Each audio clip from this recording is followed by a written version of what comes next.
Welcome to another session. Okay, when I watch some videos and I look for internet, many students ask me on Facebook, even in class, IELTS exam কোথায় দিলে ভালো হবে, ঢাকায় নাকি ঢাকার বাইরে? এটা একটি very common question. So, Dhaka or outside Dhaka? Let's going on.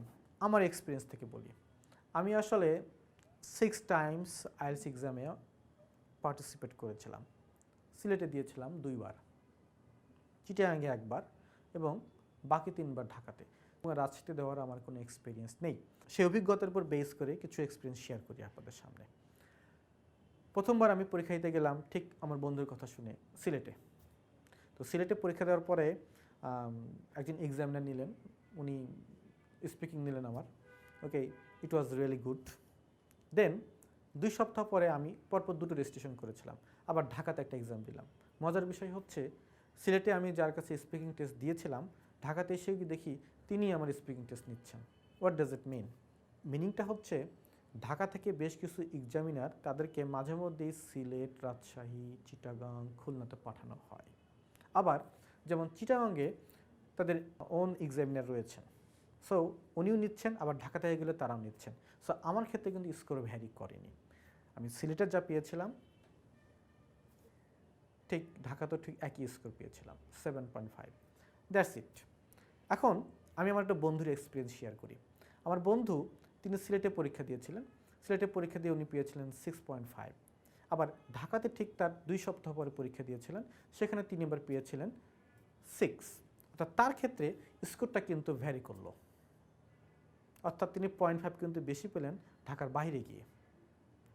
Third আরেকটা এক্সপিরিয়েন্স আমি শেয়ার করি। তিনি এখন অস্ট্রেলিয়ায় আছেন। তিনি চিটাগাঙে পরীক্ষা দিতে গিয়েছিলেন একবার এবং ঢাকাতে একবার পরীক্ষা দিয়েছিলেন। চিটাগাঙে পেয়েছিলেন 6, ঢাকাতে তিনি পরীক্ষা দিয়েছিলেন তার ঠিক 1 মাস পরে 6.5। So it doesn't matter where you take part your exam, it's matter only for your luck. If you are lucky, sometimes you get a good examiners. এটা ঢাকাতেও হতে পারে, এটা চিটাগাঙও হতে পারে, এটা সিলেটে হতে পারে, ইভেন রাজশাহী এবং খুলনাতে হতে পারে। সো ঢাকার বাইরে গেলে আপনি যে স্কোর বেশি পাবেন এবং ঢাকাতে পরীক্ষা দিলে আপনি যে স্কোর কম পাবেন, এই ধারণাটি কখনোই সত্য নয়। So in summary, the thing is that don't believe this one, believe on your practice, believe on your knowledge. এখন আমার এক্সপিরিয়েন্স আমি শেয়ার করি। আমি আইডিপিতে পরীক্ষা দিয়েছিলাম 2 বার এবং ব্রিটিশ কাউন্সিল এক্সাম দিয়েছিলাম 4 বার। তো এই 6 টাইমস এই এক্সপিরিয়েন্সের মধ্যে আমি অলওয়েজ প্রিফার করি ব্রিটিশ কাউন্সিল। কেন? কারণ আমার কাছে মনে হয়েছে আমি আইডিপিতে একবারই স্পিকিং এক্সাম দিয়েছিলাম, আমি একটু কম স্কোর পেয়েছিলাম এবং আমার কাছে মনে হচ্ছে IDP they are not so meticulous আর so careful about the candidate. আমার কাছে মনে হচ্ছে ব্রিটিশ কাউন্সিল এক্সাম দেবো, British Council is they are too strict এবং আমি আসলে ব্রিটিশ কাউন্সিল এনভায়রনমেন্টটা লাইক করি। দ্যাটস ওয়াই আমি ব্রিটিশ কাউন্সিল এক্সাম দিয়েছিলাম অনেকবার এবং আইডিপিকে আমি আসলে পরীক্ষা দেওয়ার জন্য প্রিফার করি না। কিন্তু আমার আগের জন কিন্তু বলে গেলেন যে উনি আইডিপি পছন্দ করেন কিন্তু ব্রিটিশ কাউন্সিল প্রিফার করেন না।